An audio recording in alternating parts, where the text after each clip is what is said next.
The Chimeran threat began in Russia. The origin of the virus is unknown, but its effects were devastating and swift. In the 1930s, reports of biological experiments began leaking out of Russia. Then reports of villages destroyed overnight. Then entire cities. We feared the Russians had developed a weapon of unparalleled power. The truth was far worse. The Chimeras stayed sealed within Russia for over a decade. Then, in 1949, they launched an attack that overwhelmed all of Europe in a matter of weeks. For several months we thought England was safe. But in October of 1950, the Chimera burrowed under the Channel. We had prepared for them, but in 3 months' time, the war was lost. We abandoned the cities to the Chimera and retreated to scattered military bases and outposts. The Chimera had won. On July the 11th, 1951, the Americans launched an assault on the eastern coast of England. On the second wave of that assault was a sergeant named Nathan Hale. The actions of that soldier have become a matter of both scrutiny and myth. What follows are the known events of his life from July 11th to July the 14th, the day he was last seen.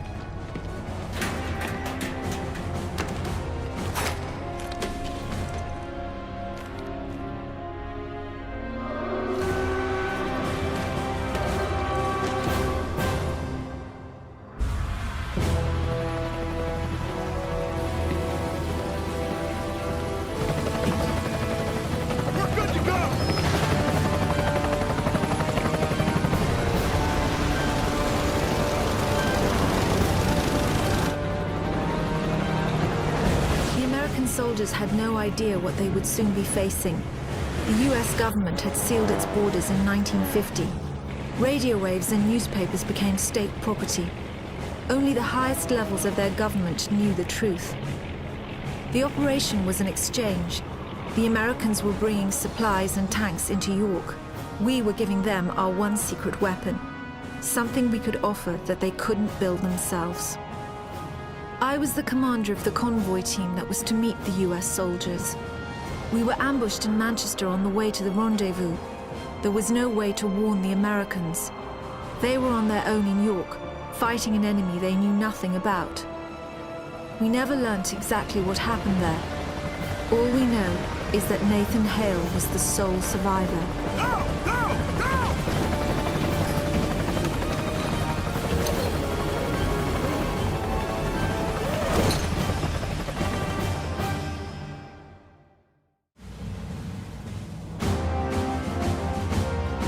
Captain, you seeing this? What the hell is that?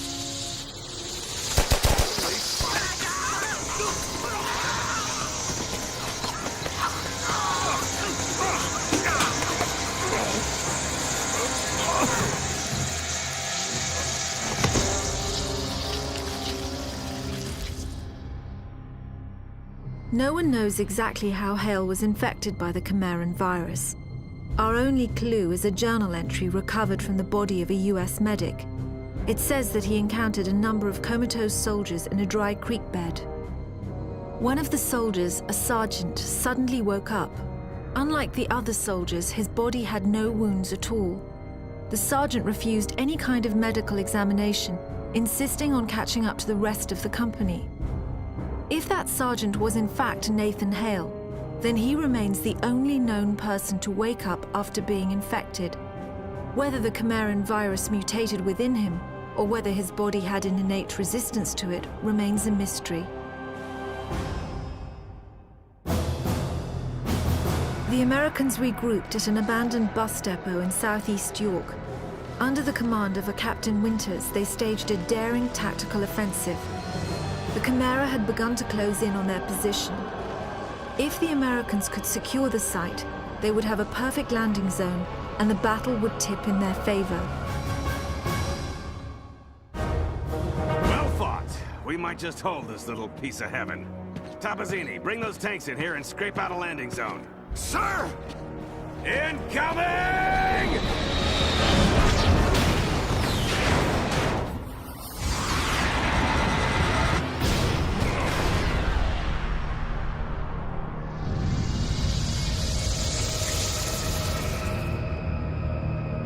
We know from the craters that the Chimera ended the battle by launching spires. There is no defense against a spire attack. By the time you see them in the air, it's already too late. After impact, the spires release swarms of crawlers. Literally thousands of them can come from a single spire. Whole cities have been infected in minutes. After the crawlers have done their work, the Chimeras send in carriers to collect the dormant victims. The role of the carriers is to transport infected humans to conversion centers. It's at these locations that the Chimeran creatures are born. Hale was brought to a conversion center in the town of Grimsby.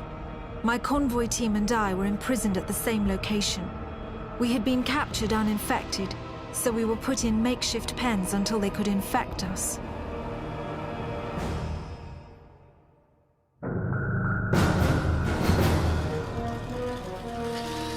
Oi, mate! Over here! Over here! Help us! Get us the hell out of here! Hey! Over here! The console! Shoot the console! Bloody hell! Thanks for that. I'm Parker. Hey, Sergeant Hale, 1st Rangers. An American. We thought the Chimera stopped all of you in York. Chimera? Those creatures. Oh, you jammed it.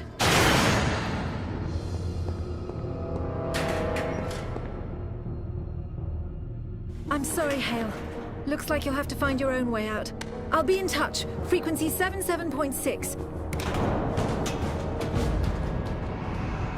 It was strange enough that a lone American soldier was walking around a Chimeran conversion center. But it was his eyes that were most disturbing. They showed unmistakable Chimeran traits. It was subtle, but it was there. Whoever Nathan Hale was, he wasn't entirely human. The conversion center was built on top of an old fish cannery. Networks of tubes transported the bodies from one stage of conversion to another. Once humans are infected by the Chimeran virus, they fall into a coma. The virus begins changing their bodies from the inside out, eventually turning them into one of the Chimeran creatures. The conversion centers simply speed up the process. During the second phase of the conversion process, the humans are wrapped in cocoons. This accelerates the final stages of the conversion. What emerges from the cocoon is determined by the strain of the virus.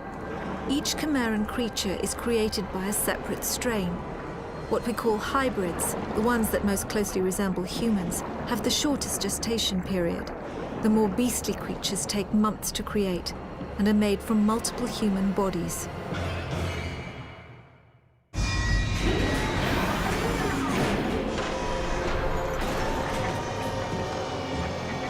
The final stage of the Chimeran conversion process is known as the birthing chamber. The cocoons are opened and new Chimera are born. In the case of hybrids, a cooling apparatus is fused into their bodies. The Chimeran metabolism is roughly 12 times that of humans. This results in remarkable healing abilities, but also raises their body temperatures significantly. Without the cooling apparatus, the hybrids would overheat and die.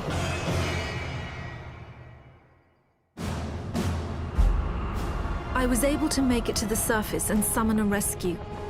Flying into the Chimeran territory was always dangerous, but we had to risk it. Hale made it out shortly after. I looked for any further signs of conversion.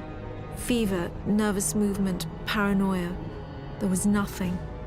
Just the gold-colored eyes. We flew directly to Manchester. Soldiers had been trying to recover the convoy ever since my squad was ambushed. They knew what was in it. They knew it was our last hope for defeating the Chimera. I wanted to take Hale back to Northern Command for debriefing. Maybe he could sense I was suspicious of him. He joined the Manchester squad before I could say a word.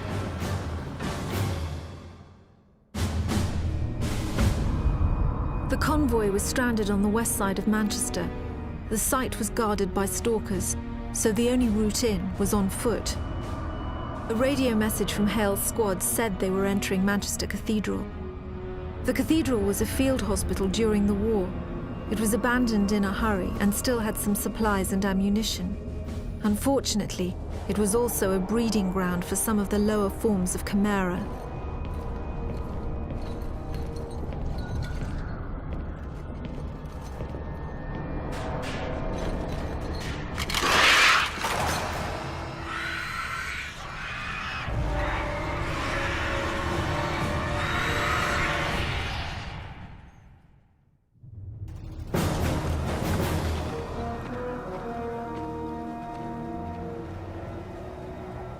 Hell, mate, you all right?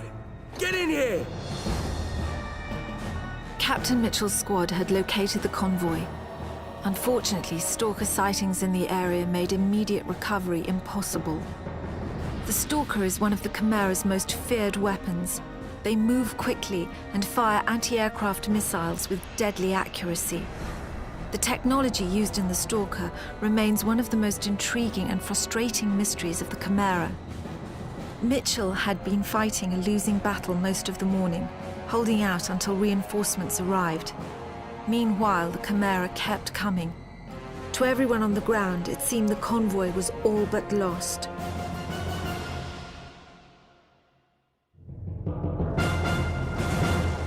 Mitchell to command.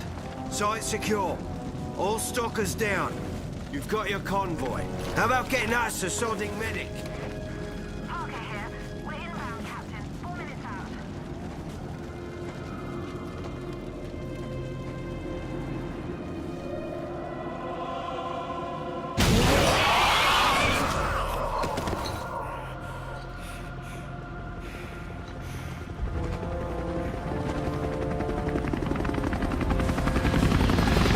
I picked up Hale after the mission. I had seen him approach the containment cell on the convoy. The cell had 14-inch lead walls, but even so, given Hale's condition, I didn't want him anywhere near it. With the Stalkers gone, we were able to airlift the cell back to Northern Command. The exchange with the Americans would have to wait. We were about to execute a very risky offensive operation. The Chimera had been using a network of underground tunnels to attack undetected. The tunnels formed a nexus in Nottingham, and if we sealed them off, we would at least briefly have the upper hand.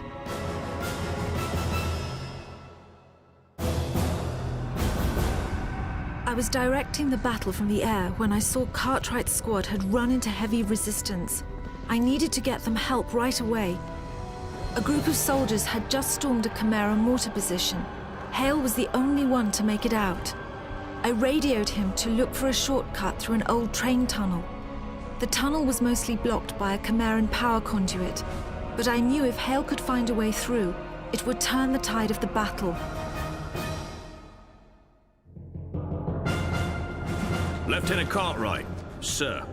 If you've come looking for a fight, you found the place. It seems the Chimera are up to something more than just digging tunnels. Say, look here. Who brought the yank? By that time, word had already spread about what Hale did in Manchester. However, Cartwright wasn't the type to be easily impressed, especially by an American. Cartwright's team had found something suspicious. Instead of just making tunnels, the Chimera were digging something out of the ground. At the time, we passed it off as just another Chimeran mystery. Our priority was to seal off the tunnels.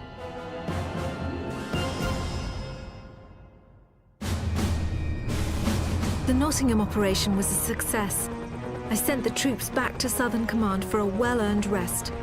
I was taking Hale to the Intelligence Division at Northern Command for debriefing. I radioed Northern Command on our approach. No response. As we landed, I could already sense the worst. The whole place was deathly silent.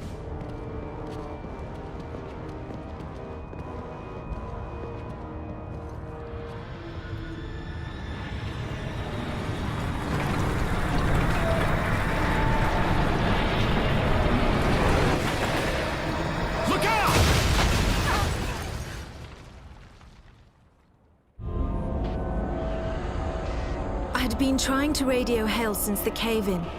I knew how the Chimera had found Northern Command, and more importantly, I knew why. They were after what the convoy had been carrying in Manchester. It had been carefully sealed in a specimen tank in our research lab. We thought it would be unable to call the Chimera from within the tank, We were badly mistaken. There was no way to warn Hale of the danger he was in. If he opened that tank, the result could be disastrous. What was inside would either kill him or control him. I knew Hale would eventually find the map room. Everything we had learnt about the Chimera in the past 2 decades was in there.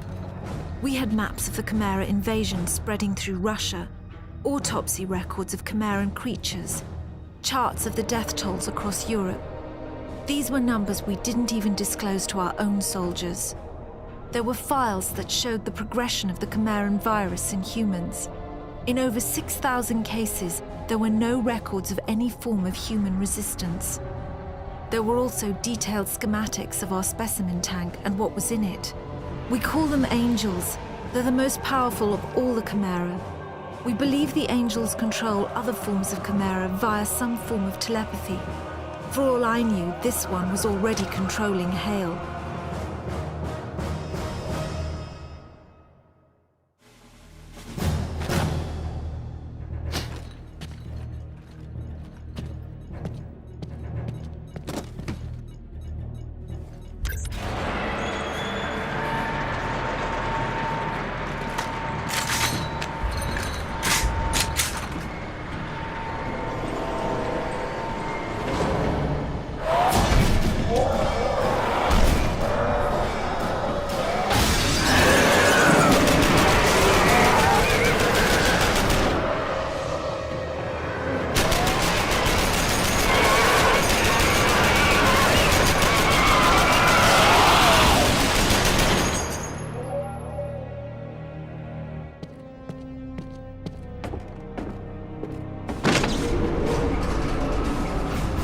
I'd almost given up hope of him surviving when I saw Hale coming up in the lift.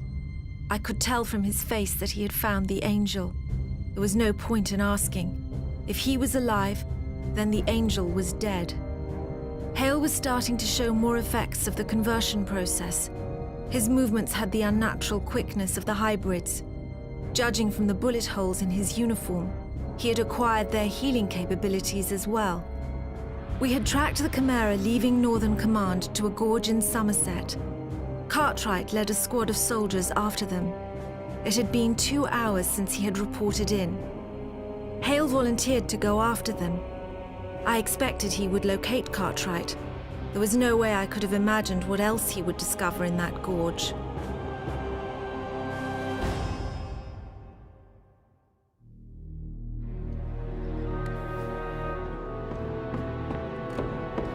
Come on, we gotta move. Give it a moment. Cartwright was the best soldier in my command. Nothing got past him. He must have known Hale was infected when they first met in Nottingham.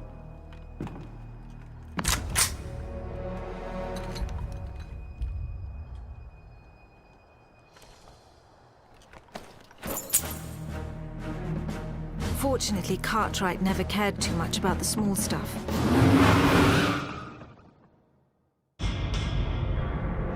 The Chimera tend to establish themselves near large population centres. Their presence in a remote region like Somerset was highly unusual. The gorge was filled with factories that built stalkers and dropships, but we had seen those before. Deeper into the gorge, the Chimera were hiding something far more alarming.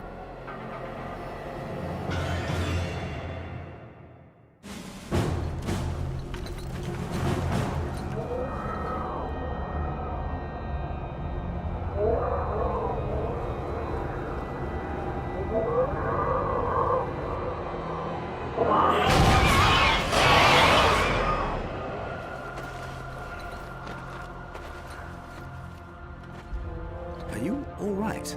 Yeah, fine.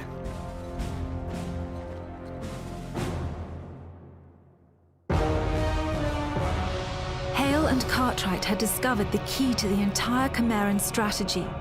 The tower they found had not been constructed, it had been excavated.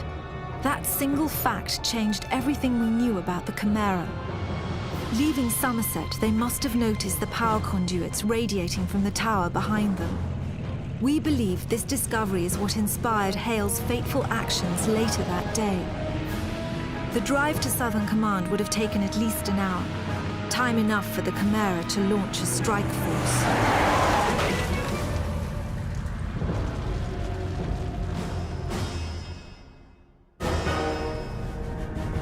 The soldiers fought off the worst of the attack on the northern entrance, but we then faced a graver threat. The Chimera had infiltrated the hangar on the south side. If we didn't get the planes out safely, then all would truly be lost. Get to the hangar! Make sure all the transports get out!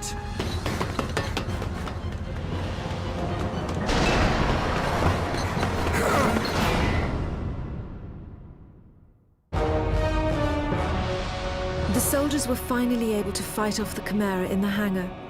We ferried the survivors up to a rendezvous point in Cardiff, 20 miles west. I stayed at the base to finish loading what supplies we could. Chimeran Goliaths were already approaching Southern Command. A Spire attack seemed inevitable.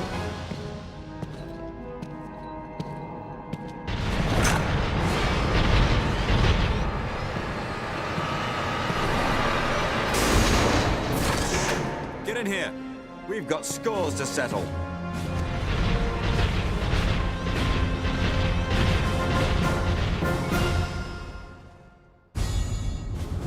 Southern Command was lost. More than half our troops were lost with it. If not for the heroism of Cartwright and Hale, many more would have been killed, myself included. We were flying the survivors to a makeshift camp in Cardiff. Despite my insistence, Hale refused to board the last plane. The last time I saw Hale, he was looking over a map Cartwright had given him. I learnt later that it detailed the known paths of the power conduits. The conduits only run above ground for a short distance before burrowing deep into the Chimeran tunnels. Entering those tunnels is nothing short of suicide. Nevertheless, I believe that is exactly what Hale did.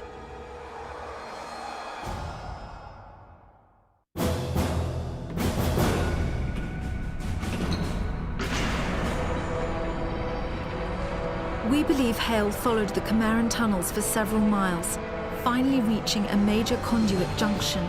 This would have led him directly into a Chimeran tower. The tower was most likely what we now know as C3. Each tower is named for its relative position in the conduit network. C3 is only 12 miles from the center. It would have been exceedingly well defended.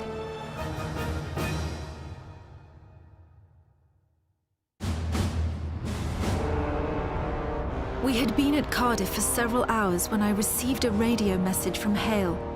He told me he was in London, and he asked if snow was normal for July.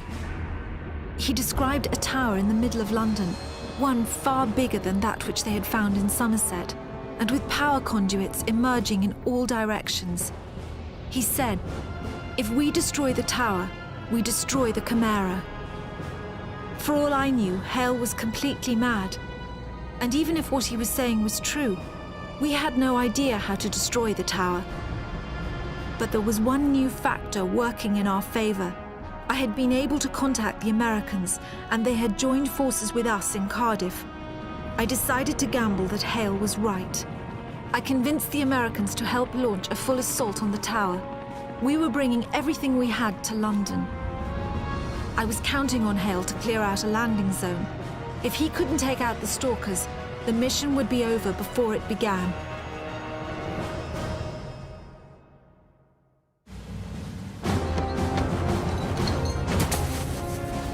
I'm outside. Where are you? Right, we see you now. Be advised, Sergeant. We're coming in heavy and a little low.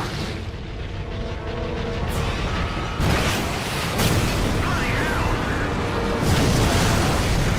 I can't land with that stalker there!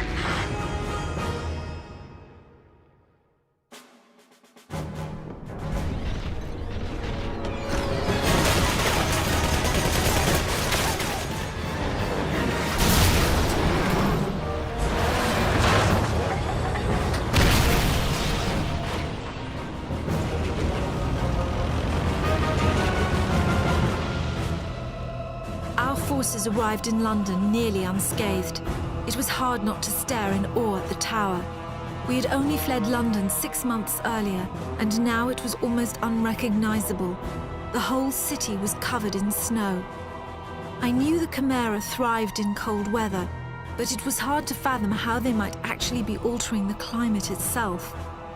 The power conduits, the snow, and the tower had to be related in some way. There was no time to think about it. Their armies were already guarding the tower, and more would be coming. We set the tanks up in assault formation and started across Tower Bridge. The last tanks were crossing the bridge when we saw Goliaths approaching from behind. We had to destroy the bridge before they caught up to our tanks. Hale and a few other soldiers took up defensive positions while the charges were being set.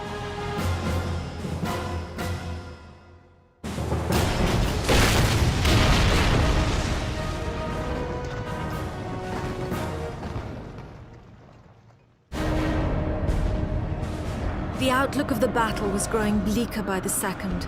Our tanks had killed legions of Chimera, but still they poured out of the tower. The Chimeran forces were holding us in check, while their Goliaths closed in on Southwark Bridge. With Tower Bridge destroyed, there was no possibility of retreat. The team I sent to destroy Southwark Bridge was not responding. It would only be a matter of time before we heard the spires in the air.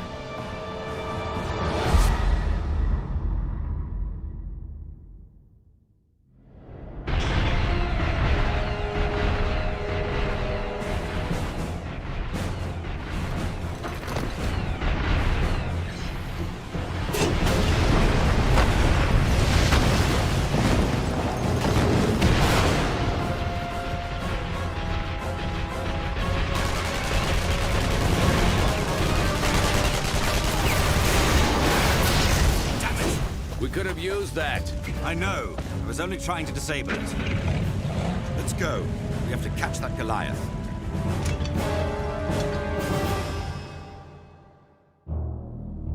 Not bad shooting, I'd say.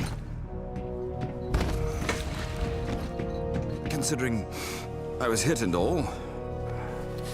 You go ahead. I'll cover this entrance.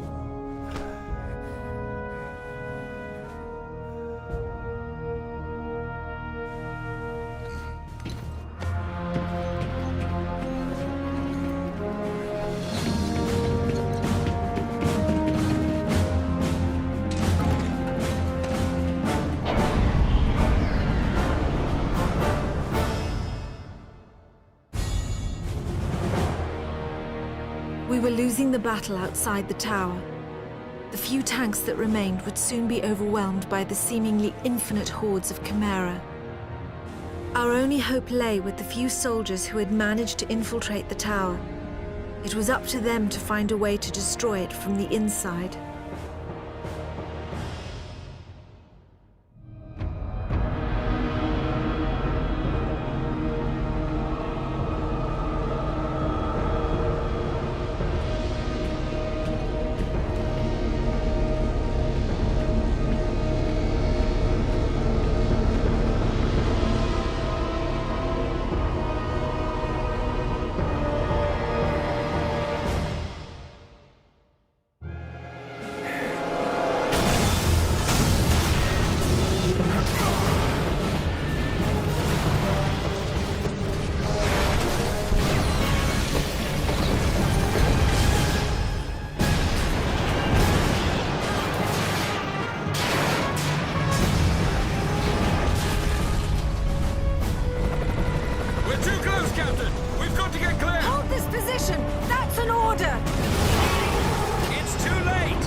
As the tower fell, Chimeran creatures began to shriek and writhe on the ground.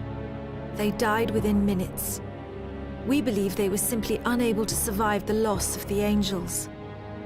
The significance of our victory in London wasn't understood for several days. The reactor meltdown caused a chain reaction that destroyed all the towers in the network. At least in Britain, the Chimera were defeated. We have investigated the ruins of 5 towers so far.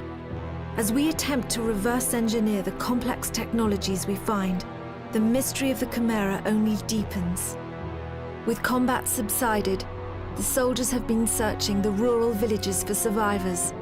So far, we found 921 hiding in bunkers and basements, 78 of them children.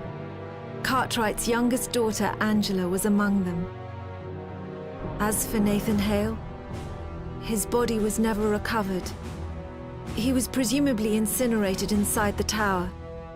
The American military lists him as killed in action, July the 14th, 1951.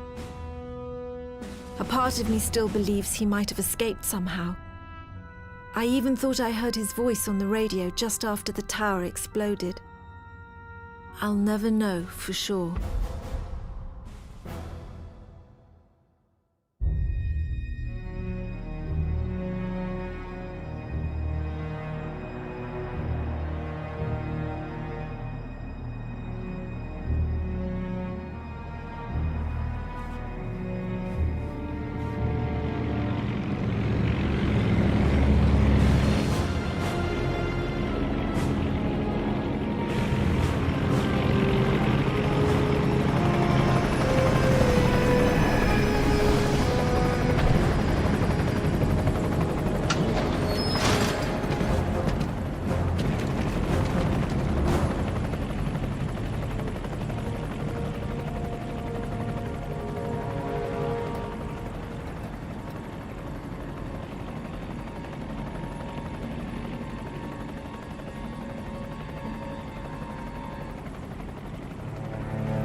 I think I found the power supply here, but it's just a bunch of glowing rods and cables. It must be some sort of a reactor. Can you tell if it uses isotope fission for its energy yield? What, are you kidding me? I just meant that if it's a nuclear reactor, it can be overheated. Okay.